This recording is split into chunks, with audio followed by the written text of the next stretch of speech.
Hey folks, MasakoX here. If you wish to catch up on this story where Cooler becomes a better person, go and watch part 1 here, or from the playlist in the pinned comment.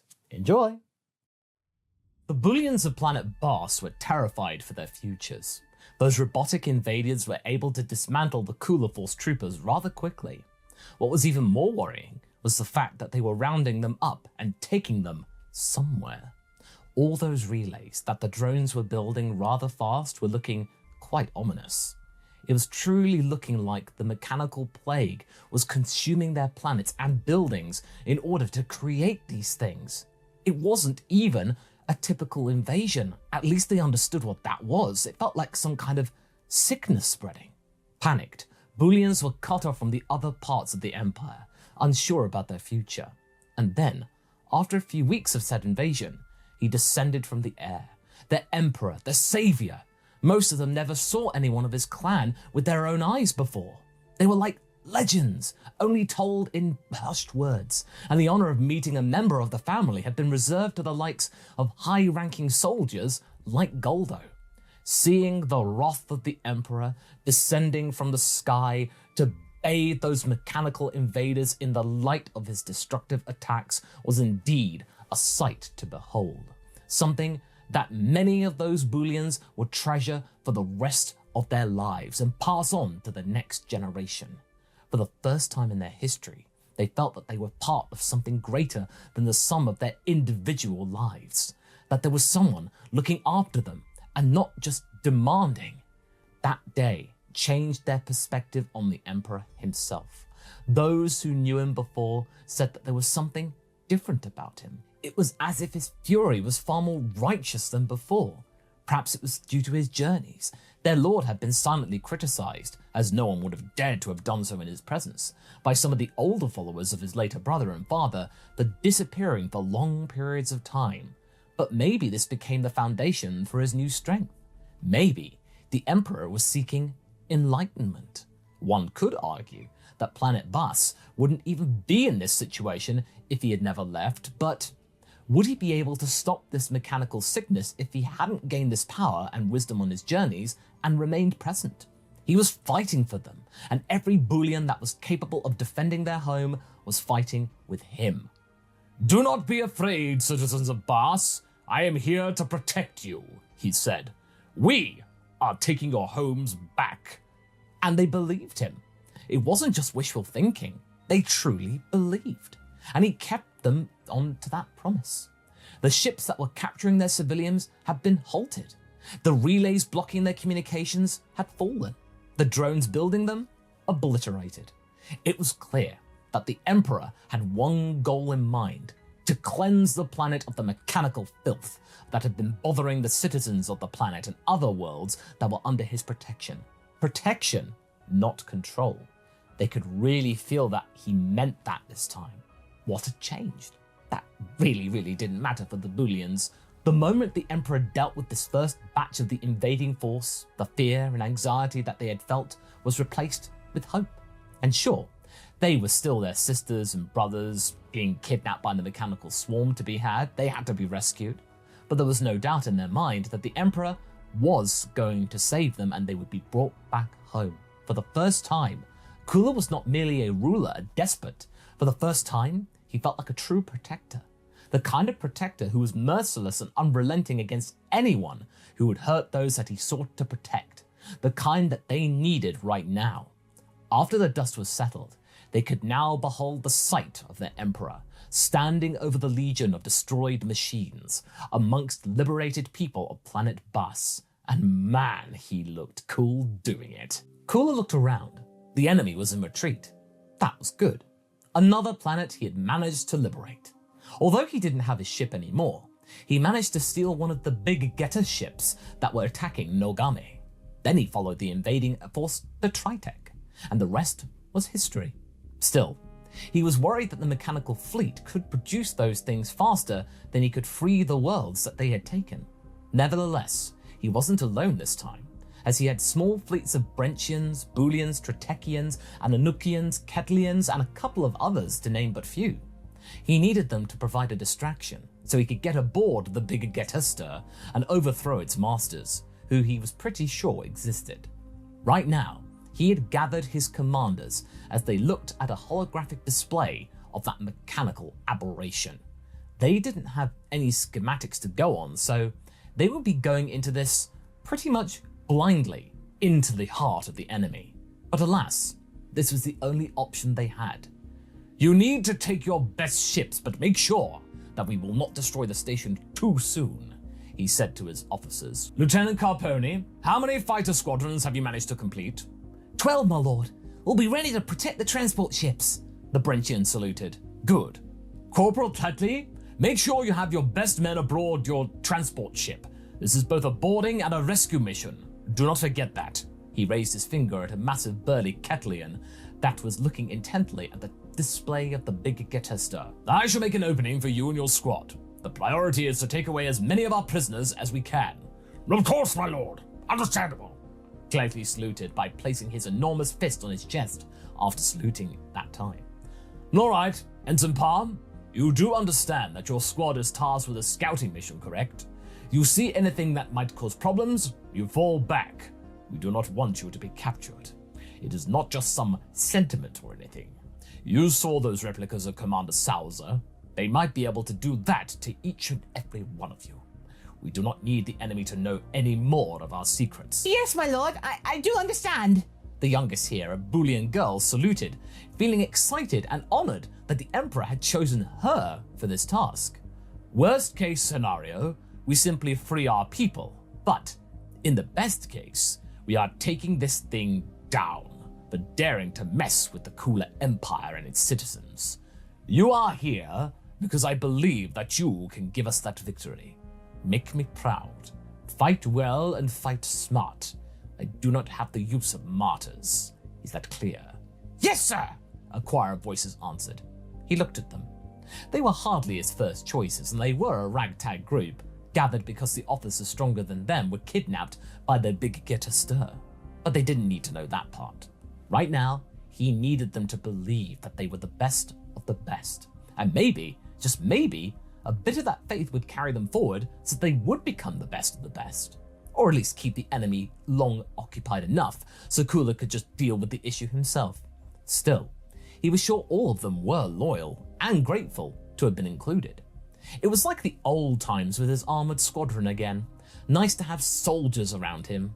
As they boarded each consecutive ship, Kula decided to meditate a little bit longer. Yeah, anyone who criticized Piccolo back on Earth for doing that was a fool, or most likely had never tried it. Nothing would give him a better rest and focus at the same time. So, they were ready. The fleet had gathered, and the fateful moment had finally come. As they launched the attack, Carponi's fighters were trying to ambush the attack drones in order to allow other ships to get closer to the chromatic dome of the big Getester. Kula was on high alert. He knew that he and the other two squads will have only a short window of time to get aboard. Even though his pilots were able to shoot down a pretty sizable number of enemy drone ships, he could hear that there were some losses on his side through the comms. Unfortunate, as they were brave troopers and their sacrifice will be remembered. In this day and age, they meant more to him than just an asset, and although he was as far possible from lamenting, he recognized them as living, breathing individuals, and not mindless drones. This was the one advantage his enemies had over him. They could always make more, but still, he knew that he needed to continue the push. "Corporal Tetley, Ensign Palm, are your teams ready?" he asked through the comms. "Ready, my lord," he heard them both say. "Then I shall make you an opening." He launched himself out of his own ship, much to the awe of the crew operating it, and then just decided to go straight into his fifth form, taking a page out of Son Goku's book. Start slowly. Do not reveal your full potential. Even though they may have intel about it, keep them guessing. He punched a sizable hole through the surface of the big Getester. The whole thing shuddered, as it was a living organism. Well, maybe in a way it was. When the groups of Cyclopean guards, a couple of metal Salzers, and repair drones started to swarm out, he was getting all of their attention. He didn't want them to fix this opening too soon. As the ships of Palm and Tetley landed inside, he knew that he could continue.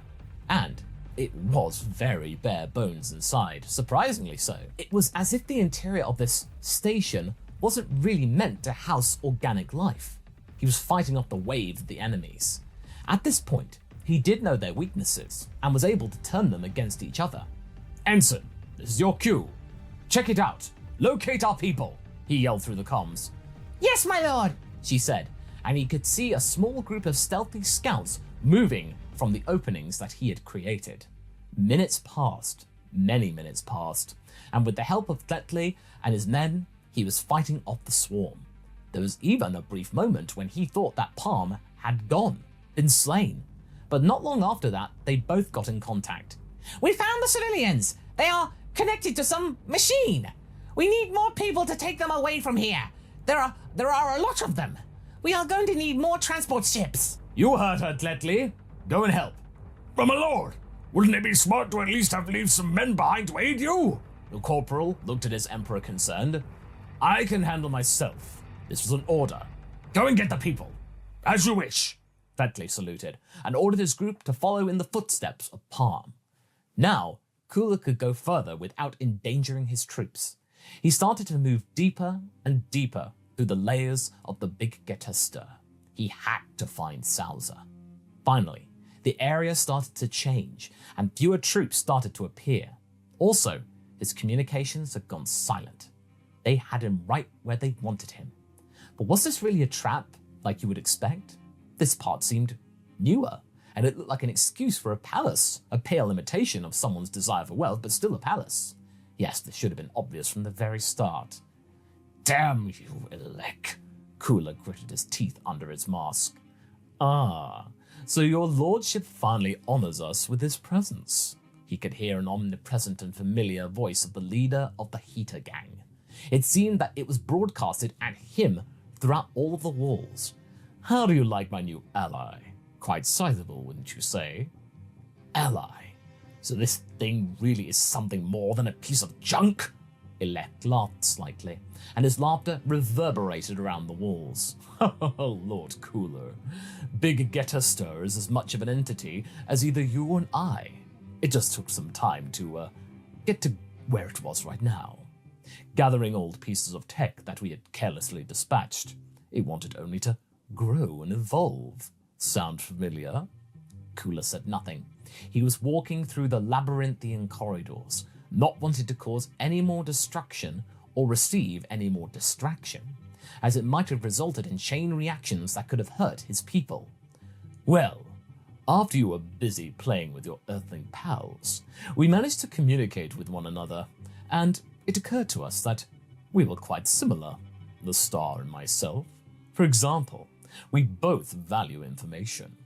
As he said that, a new opening was created for Cooler, just as if Elec wanted to boast about his power. He saw multiple capsules, and within those capsules, he could see the likes of Berry Blue, Kikano, and Salza. "You will pay for what you have done to them," the Emperor stated calmly, as it was an inevitability. "Well, I did nothing. Just with the help of the Big Getester, we just looked into their minds for something that you and your clan often overlooked. Intel. About your tech, fighting style, your prized sixth form, your treatment, your obsession with the time chambers. We know everything. We could even program those lovely copies of your favorite butt monkey over there."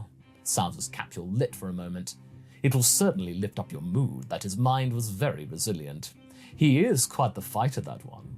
Not as much as the old hag over there, but still rather useful. Cooler walked toward the capsules and started to unplug his three closest advisors. When Salza regained consciousness, he looked at the Emperor in a very weak and apologetic manner. Monsieur Cooler, I am sorry. I was too weak. This was a trap. "I know, Salza, I know, but it won't go the way they thought it would. You can take them. We already have everything we need from them. They are but waste. Especially that little scientist of yours. So many delightful ideas. At least have the dignity of showing yourself, Elec." Cooler looked at the ceiling and alas, a screen appeared. Not much had changed with the leader of the Heaters, except that he was now on a huge mechanical throne, wearing a wired helmet that connected the overall core of the Big Getester to him. Oil and Maki were close to the throne. At first glance, they tried to look menacing, but Cooler could see something interesting about them. Mixed feelings. Something for later to remember. Worth keeping note of. Do you like this? My mechanical friend made it for me, so we can communicate rather easily. Soon your force will be stopped. I will replace you with someone who will be easier to control, and I shall get into the second phase of my colonization plan. Wait, so you don't want to just take the throne for yourself? Curious. Cooler was stalling him. He really didn't care what Alec's goal was. Ah, Emperor. Why concern myself with all of the boring and bothersome parts of running an empire when I can just simply own it? No, my goal is more elegant than that. Change this entire galaxy into a living space that we, the Keeters, can control, with access to every little bit of information. Age of Kings, that's over. Behold, the age of information. And to accent his words even more, a new world section behind Cooler had opened. As he expected, he knew that gas was missing, so he knew he was up to something. He didn't expect that, however. This entity hardly resembled the meek, short member of the Heaters, now being a massive metallic individual covered in a thick, impenetrable armor. It was made from an almost steel-looking layer, taking away every inch of personality. And its size was equal to that of Cooler himself in the sixth form, which he had assumed seeing the new enemy appearing. You know, my Emperor, another great thing about the Big Getaster is that it helped my beloved brother to deal with a little problem that my kind had restrained with our headbands. Now him going out of control is simply no longer an issue, Elec smirked. Am I supposed to be impressed? Cooler looked at this iron version of gas mockingly. Is he even inside of that tin can, or is this just a show? He was answered with an almost instantaneous attack that pierced through his stomach, as Gas's arm had simply transformed into a spike-like protrusion and impaled him on it. Cooler's eyes widened as his purple blood started to drip from the wound. Then with his other hand, Gas punched him in the face, which shot him flying through two nearby walls. Only then, the Emperor realized that Elec and the Big Getaster hadn't been designing a powerful warrior. No, they were designing a killer with the sole purpose of destroying him. And that's where we're going to be leaving things for right now.